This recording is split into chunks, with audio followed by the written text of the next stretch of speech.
What's up?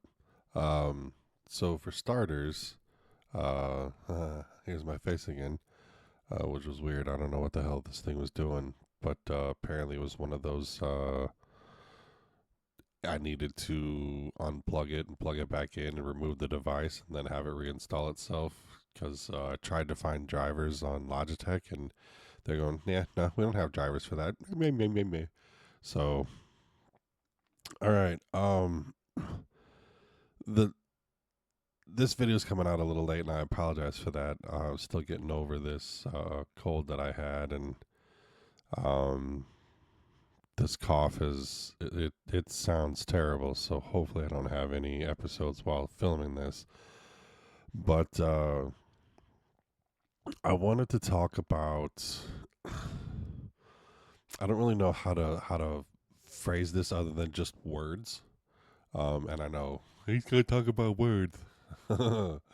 um, but the thing is that why is it that we condemn those that actually know things and we not necessarily praise, but I don't know, I guess we kind of pity and forgive those that don't. And that's what I mean. So if you're a friend of mine and we've typed things back and forth, you know that I am big on punctuation and correct spelling, things like that. And um I even have a shirt somewhere. God, I haven't seen anything in years. But I believe it's the Sesame Street crew dressed up in Nazi memorabilia for grammar Nazi. Um, but even that is such a negative connotation for trying to tell people that what you are displaying is not correct. And I think it has just such far reaching implications on everything. Like most people that will sit there and say, fuck you, speak English. Those are the ones that know English the least. Um, and I find it funny that most people that take English as a second language probably know English better than most of us native speakers. Um, if you've ever seen the show Archer, they talk about idioms. And even in that episode, you realize just how many idioms we fill our entire dialogue with, and it's really kind of crazy. Um, just the fact that it just gets worked in so many times, um, and we all just go, yeah, and you move on. Uh, so a while back, there were two girls from Korea that were trying to take their college entrance exams, and they needed to pass the English understandings. And I had told them that I'd happily help them out the best that I could. The only thing I ask for in return is you teach me Korean, I'll teach you English. And they're in high school. One's a senior, one's a junior. And I said, here's what I want you to do. When you're going around school and you hear something, let me know what it is that you don't understand, and I'll explain it. I spent more time explaining little stupid phrases and idioms that we use, like kick the bucket. They literally think someone's walking around just kicking buckets. But those of us that are native speakers, we know that as someone had died. Um, there was one that they had written down, and it will forever stick with me. They wrote down DEMFINE, and I went, "What?" And they actually had to say it for me to understand. And what they heard was "damn fine," and I'm going, "Well, that's a compliment of like there's pretty, there's beautiful, and then there's like damn fine. And damn fine may even be a little higher up. They just kind of looked at me and trying to understand, and having to go and deconstruct these things is so bizarre. But if you don't know, then we make fun of people. And I don't know when this started. Well, actually I think I do know when it started, and it's really kind of sad, but it also goes to show the state of everything else. But I think this starts in like second, third grade, to where we condemn and we essentially lambast and crucify people that try. And I don't understand. I can recall this. There's probably people that watch this video that are going to be able to recall it too, where when you were in school and you'd raise your hand to answer a question, and if you got it wrong, the whole class would laugh at you. And I can't remember a single time when that happened that the teacher didn't stop and say, there's no reason for you to laugh at this person simply because they took a chance and they got it wrong. If anything, the person who answered the question and those of you that never raise your hand are the ones that should be laughed at because you never take a chance. And it may be something as a small misunderstanding. I know in math class, I would always go, nope, don't you call on me for shit, because I'm not answering a damn thing. And there were so many times where you would answer a question, it would be wrong, and ha ha ha ha ha ha ha ha. And maybe that was just from the era that I was born in, but I don't know if anyone, younger had to deal with that. But I would much rather someone take that chance and do it wrong and then learn than to never take that chance. And I think that's what a lot of this kind of stems from, at least for those of us that are American born, is that we take a chance we're wrong and we're criticized for it. And then the really shitty thing is that they hold it over your head for however long, and it almost never stops. Almost never stops. So I don't understand why those that then can't spell or get the words mixed up can't quite understand. Like should of right now drives me nuts. That is top for me. When it's apostrophe VE. And I'm going, I get that you hear the v, should have, but it's not like we say uff. Like an F is pronounced with a V, which is freaking weird. The F sound is pronounced with a V. Because it would be should uff.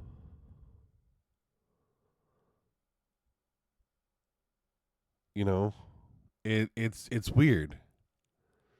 And I'm trying to think of like United States of America. It should be uff, but it's of. Maybe that's the St. Louis dialect. I don't know. But there's no F when it's said. It's a V. So I can kind of understand should have United States of. So I can kind of understand, but the only one that I can think of that of follows to where it's okay is kind of. Well, you kind of got it. Well, that's kind of right. Because it's not kind have. You kind have that right. That it doesn't fit.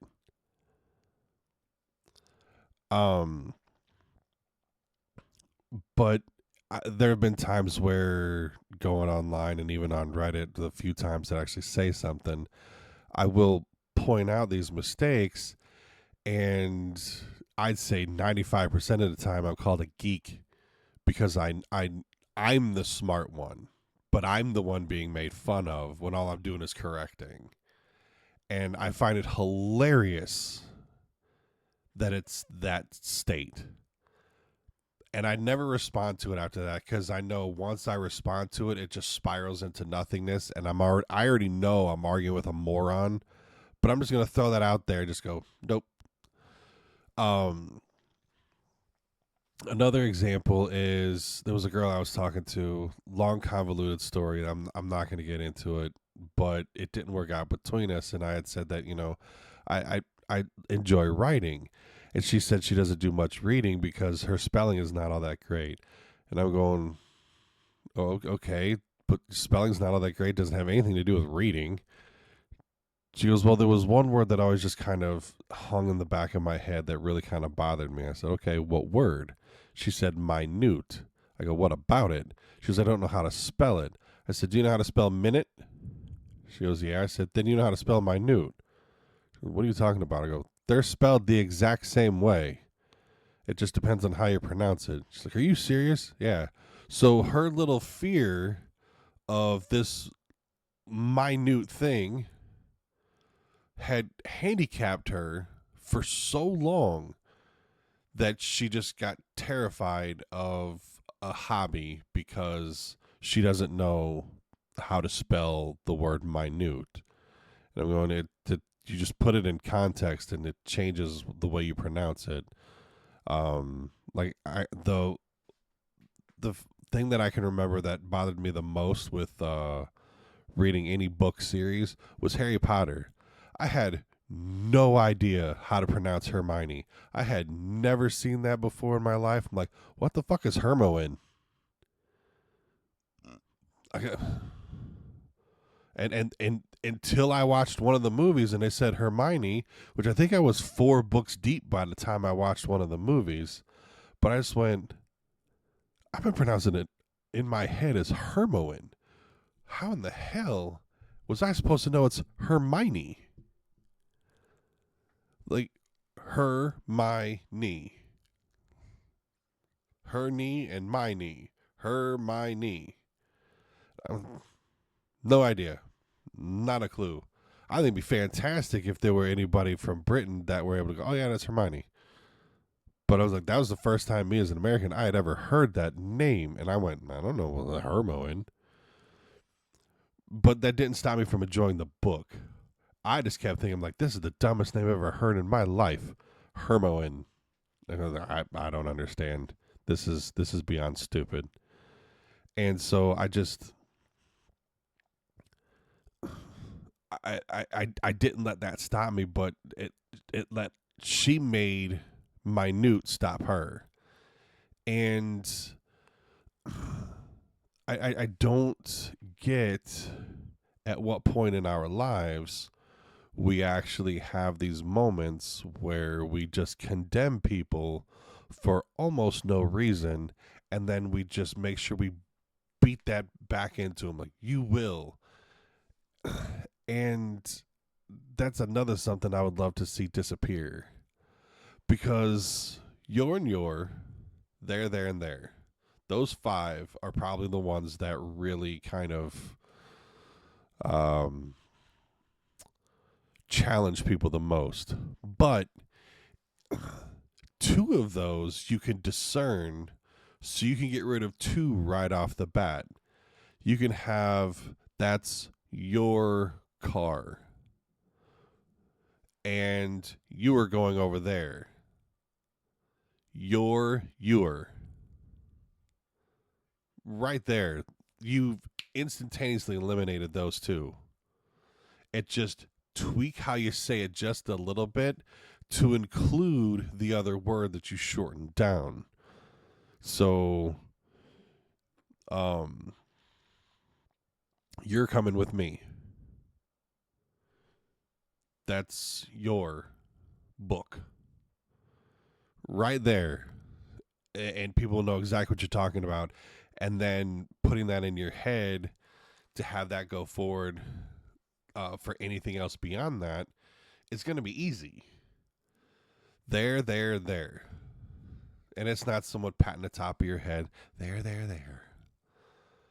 But you can have there. That's going to be hard to get rid of. Like, it's over there. That's their bike. But they are going to go over there. They are going to go over there. So now you've just turned 3. You've gotten the your and your, and you've got the there, and then there and there. Just a little twinge more in that A, and it automatically takes it. And then you only have to figure out between 2. One is possession, one's a location. I mean, it's really that simple. It really is. Yeah, I it I don't think there's any excuse for continuing ignorance, but it seems to be something that we've normalized. And as someone who's always constantly looking to better himself, I don't understand why we can't start normalizing being better. And that's what a lot of this series is just let's be better. Now, that being said, here is some stuff that I'm going to get into that I think is going to really ruffle some feathers.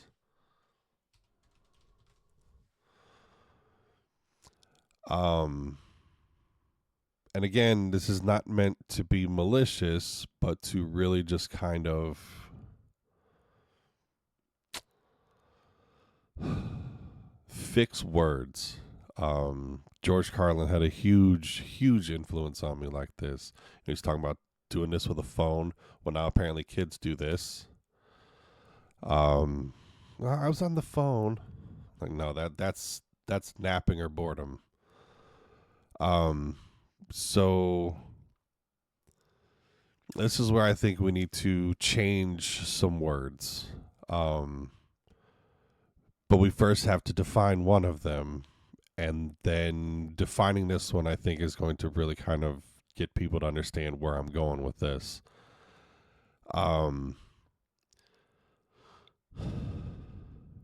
So the word phobia. A phobia is an overwhelming and debilitating fear of an object, place, situation, feeling, or animal. Phobias are more pronounced than fears. They develop when a person has an exaggerated or unrealistic sense of danger about a situation or object. So, some of you might guess where I'm going with this. And I'm not saying that. Well, let me go through this, and you'll kind of understand where my thought process is on this. The terms homophobic and transphobic need to be done away with, and something else needs to be put in their place, because those words as they stand do not make sense. Never in the history of everdom has someone seen 2 men holding hands and someone turn and run in fear for their life. Never happened. Never. Never happened. Same thing with transphobia. You were a man, now you're a woman, and someone doesn't like you, does not make them transphobic. They're not running in fear. Because how is transphobic and homophobic a thing, but sexist and racist also a thing?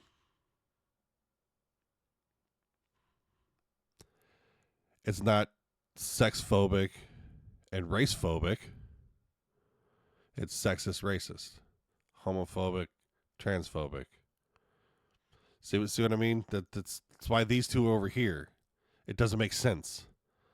Why is it not homoist and transist? I mean, how does hate for a race and hate for a sex different than hate for and hate for?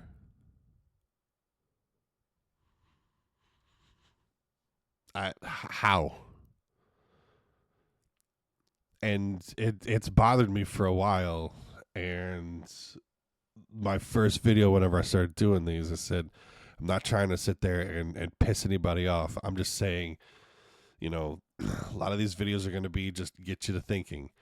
But it's always been my understanding that homophobic and transphobic as words don't exist. As conditions, I understand, but we need different words for it.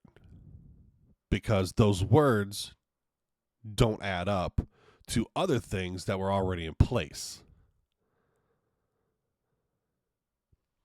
And I hope that at least some small modicum of that makes sense. Some small, minute portion of that makes sense. Because it's not a fear. It's just like if you're racist and you don't like white people, it's just like the term reverse racism. That thing pisses me off too. So if you have racism and then you have the reverse of that, isn't that acceptance? Isn't that just the absence of? If you're driving a car and you throw it in reverse, you're still driving a car. You're just not going that way anymore. You're going back where you came from. So how is reverse racism still racism?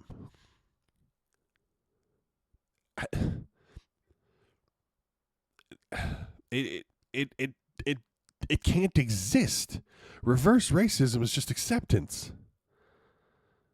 Like if you're a black person, you have white friends. That's reverse racism. Because let's look up the term reverse.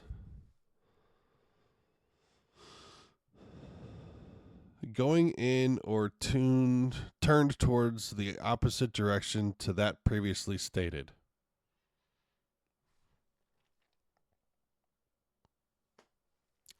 Complete change of direction or action. So reverse racism doesn't exist. Reverse racism is just acceptance. The only thing that it can even potentially be on the realm of a thought that makes sense is if you are a group of people that feel like you are being discriminated towards, and then if you are discriminated towards another person, then you are doing reverse racism because now you're being racist towards someone else. Well, no one group has a particular hold on the word racist or racism. It doesn't exist. If you're racist, you're racist. If you're white and you hate black people, you're racist. If you're black and you hate white people, you're racist. It's not if you're white and you hate black people, that's reverse racism, or if you're black and you hate white people, that's reverse racism. It doesn't exist. It doesn't exist. That's like saying the opposite of racism. It doesn't exist. I seriously hope some of this makes sense to someone else besides me, because this has plagued my head forever. And again, I think George Carlin has a lot to do with it, but either you're racist or you're not. reverse racism doesn't exist. Either you're prejudice towards gays and trans, or you're not. But that doesn't make you homophobic. That doesn't make you transphobic. You just don't like something. If that's the case, then you could say, well, I don't like onions. So does that make me onion phobic? No, because I'm not terrified of them. I still like the flavor. I just can't do actual real onions anymore. Have that make sense. If you don't like tomatoes, but you love tomato sauce, then what? Are you real tomato phobic? No, you're not afraid of it. There's no fear. Because these are words that exist. Reverse and phobia. The opposite. Irrational fear. Like, you've seen people who are arachnophobic run out of the damn room. They could be in the middle of a conversation with someone about a loved one passing. They see a spider, all that goes out the window, and they run the fuck out of the room. That's a phobia. Period. You lose all sense of rationale and you dart.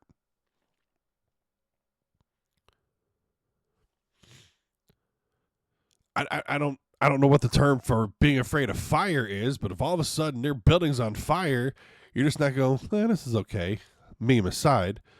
You're going to run because you have a fear of dying, a fear of pain, a fear of being burned, a fear of hurt. It all lines up.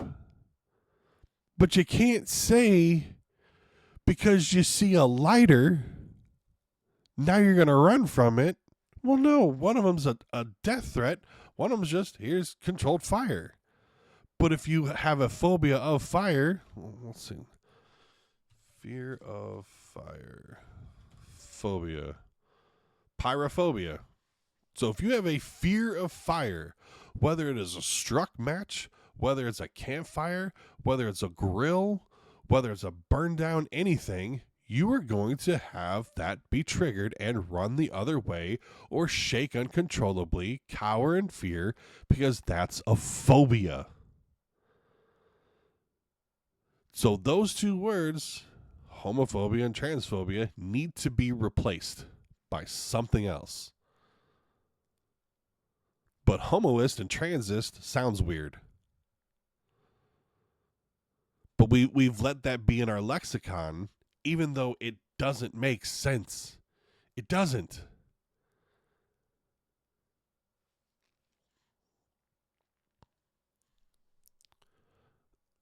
Let's see. Fear of onions. Alumphobia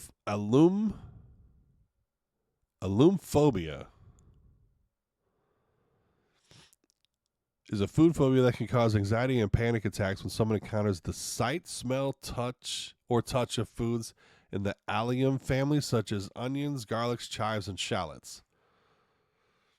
I don't have alumphobia. I have thalassophobia. Fuck that noise.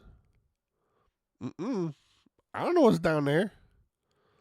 Ponds, lakes, rivers, fine. Oceans, fuck you. Nope, not doing it. Nope.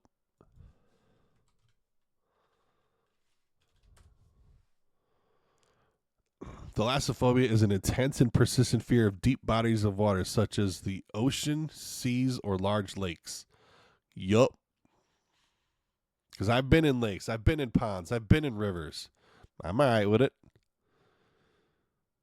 But the rest of it, nope. Ain't happening. I don't know what's down there. And I think that probably came from whenever I was a Boy Scout. There was one time we went on an early morning canoe trip. And so much so to where you still had kind of steam coming up off the warm water, and the cool air kind of had this, you almost like you're paddling in a bubble, toil and trouble. And oh god, I gotta get rid of those pictures. All right, that's a phobia. I don't go, oh guys, holding hands. I don't care. Some of the coolest people I've ever met are gay. But because I won't date a gay guy, that makes me homophobic? No, that's not how that works. Anyway, the thalassophobia thing. When I was a kid and went on this early morning canoe trip, I saw a soft shell snapping turtle that had to have had a shell the size of a pizza tray.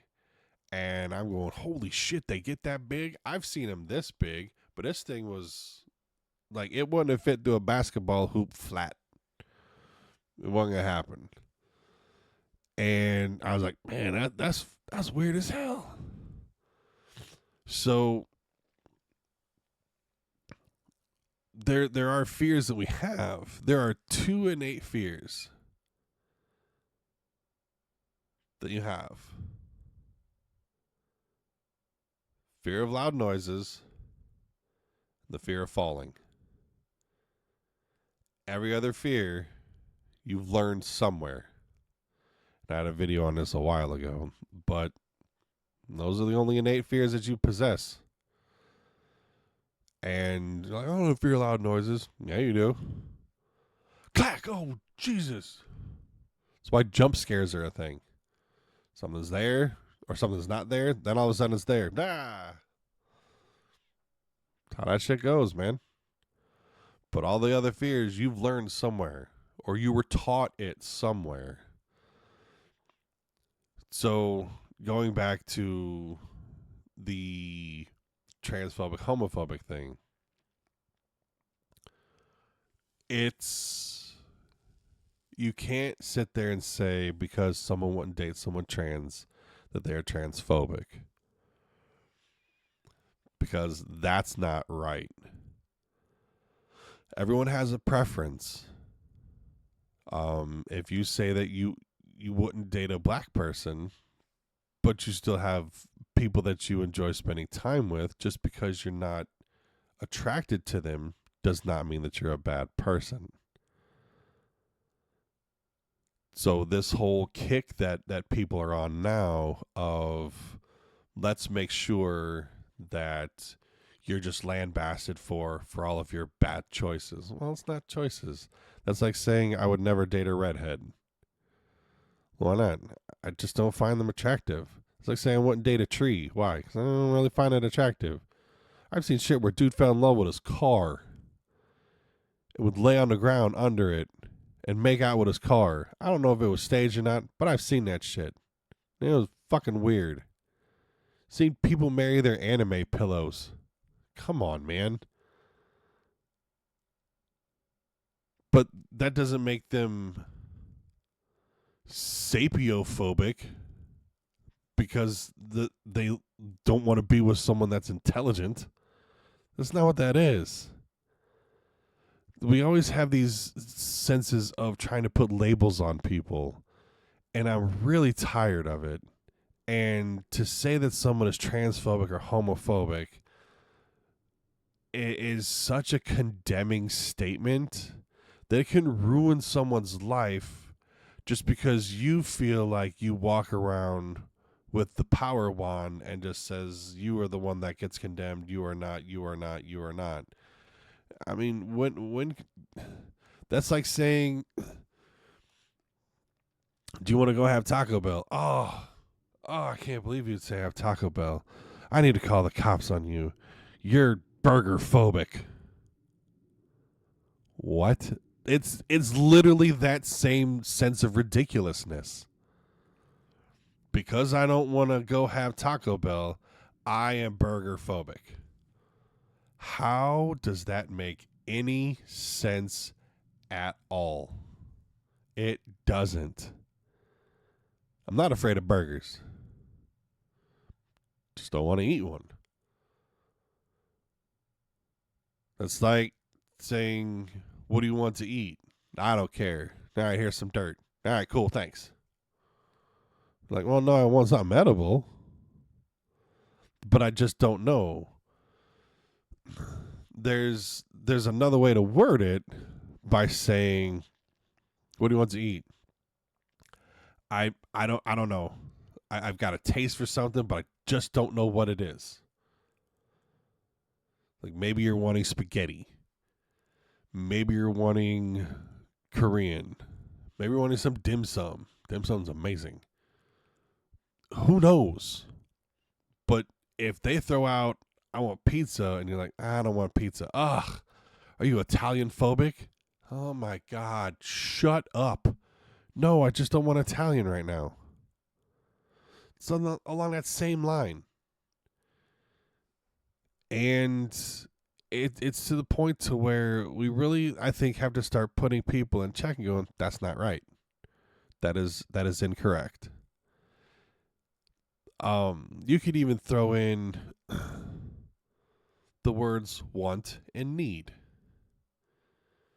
And I think want has become so synonymous with desire that want has bled into need.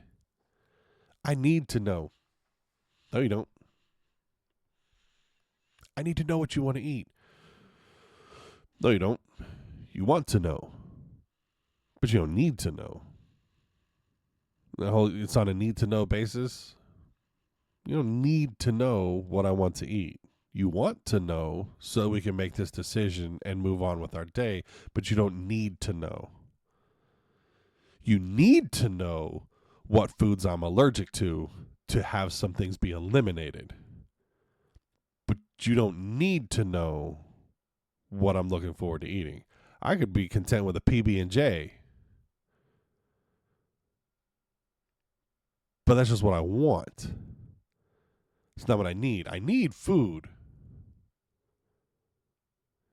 And too many times has this become synonymous with let's confuse these and interweave them in such a fashion that we get it misconstrued and lead into problems down the line, because they do become problematic. I need my phone. For what? What you need your phone for? You don't need your phone. You want your phone, but you don't need it.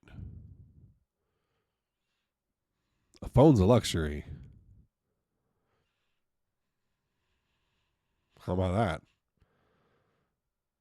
The internet, in some cases, can be considered a necessity, a need, but it is still a luxury. Your computer, still a luxury. You don't need it. Your life will continue on without it. Therefore, it's not a need. It's a want. Water, food, air. Those are your three basics right there. Comfort, in order to have a better mental state, and then a better mental state. You don't really need much more beyond that. You want beyond that. Just like, say, I need a hug. Well, you can't say. But it's really, I could use a hug, or I want a hug. Think about that. I want a hug. But a little kid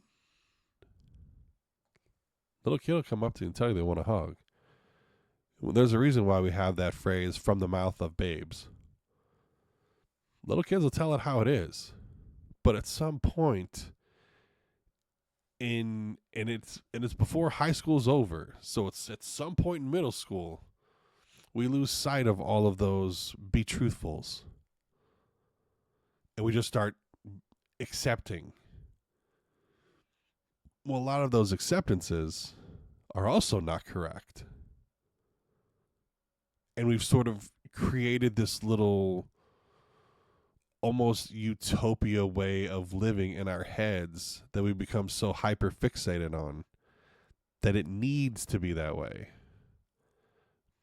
No, you just want it that way because that's what you've perceived is the perfect existence. And we keep chasing the perfect existence. We keep chasing the perfect this and the perfect that and the perfect this. Have you ever stopped to think that maybe that perfect something is just an idea? But once you achieve it, then what? What's next? There's nothing else to strive for, so you have to choose something else.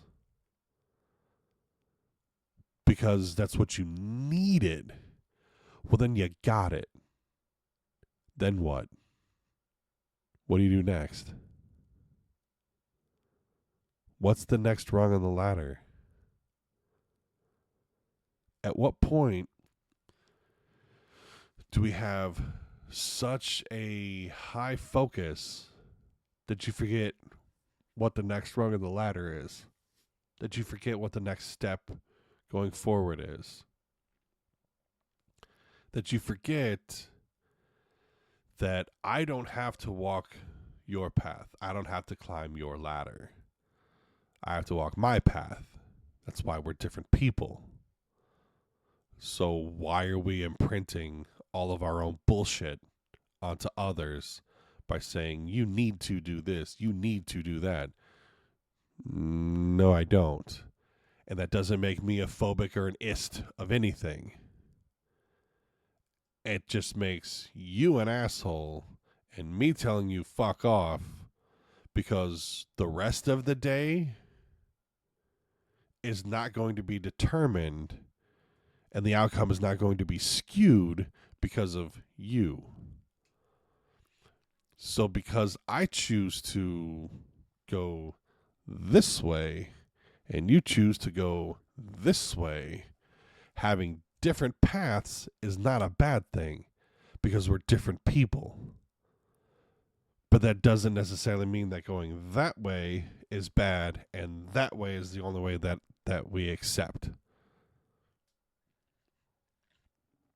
It doesn't work that way.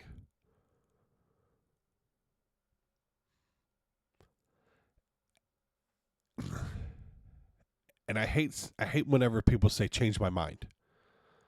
But in this case, I think it is pretty pertinent to say that it's okay if you like the color orange or you like the autumn season. But because I don't, that doesn't make me bad or you bad. That just means we have different preferences. We have different things that we like, but that doesn't make us bad people one way or the other. We know what the bad people are. So why are we lumping differences into being bad rather than being celebrated? I don't remember the guy's name, but he went on a Dr. Phil with a panel of college professors and such. Guy.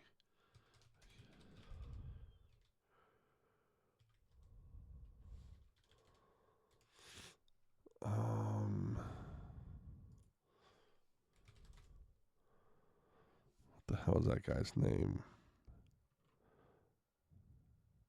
So it was the guy who was talking about cultural appropriation. And it's pretty much been something that we as Americans have sort of put a damper on. And he had a big mustache, a sombrero, and a poncho. And people were like, that's racist. Why? Well, because that's cultural appropriation. You can't do that. You can't. You're making fun of. How is that making fun of?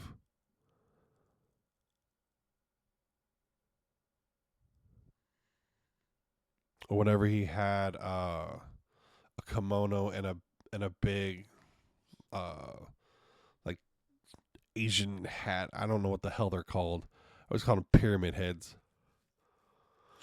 Um, but he had that on as if to celebrate the Asian culture, and he would talk to people from, Chinese, Japanese, Chinese, things like that. And he would go, does this offend you? He goes, no, this is okay for anyone to wear. Same thing with the sombrero and the poncho. Go talk to Spanish speaking people. Does this offend you? No, this is something that everyone can wear. So if you want to wear a poncho and a sombrero and you're white, as long as you're not being an asshole about it, and you just like wearing it, go wear it. That's like saying people that go to Comic Cons and dress up as characters they like are being racist towards those characters. Well, is that not a celebration of something they enjoy? So why do we shit on others for it? Someone wants to walk around dressing like Bruce Lee, fucking let them. That's something they enjoy. But we always have to destroy people for it. And I'm tired of it. I'm tired of everyone just feeling like, well, I have to destroy someone, or I have to break this up, or this has to be this way because I see it that way. So I'm going to white knight and gaslight. Just stop. Just stop. Call people out when they're being assholes about it. If you're not being an asshole about it, then fucking let them go.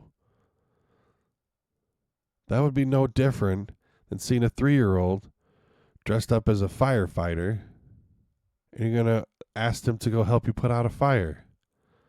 An actual real fire. Help pull people from a burning house. Kid's not going to do that, but that's what they're enjoying. Just let them enjoy it. Again, as long as you're not being an asshole about it.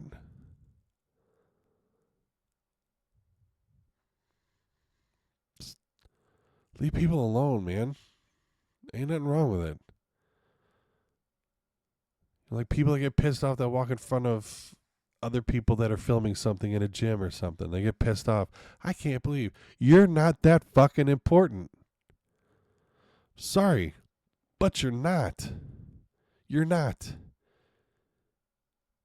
Whatever you got going on does not usurp everybody else around you, nor are you entitled to have that usurp everybody else around you. It's no different than if you see someone who's live on air with the little microphone and the big old light on the camera and you walk in front of them. You have every right to do that. Just, excuse me, right through them. Like, what the hell? I needed to get through. You were in the way. You're not entitled to have that be unchecked. There's nothing that says this has to be done this way or this has to be done that way. Sure, there are social norms, but there's no law. There's no rule. It's a self-governing rule for everybody. Bottom line is just be better. Be better people. Be better to one another. Be better to those around you. No reason to be an asshole. Anyway, that's all I got for today. This is coming out late today, so I apologize. Again, I love the comments. Chime off. I know that I'm not always correct in these things. Again, these are my opinions. And if you have something you want to share, please do. I always love reading them and respond to them. And by the way, give yourself your own little thumbs up when you put your comment down on something. Give yourself a thumbs up. Praise yourself for your own shit. Y'all have a good one. Be safe. See you soon. And happy Thanksgiving if you celebrate that, or at least stay safe.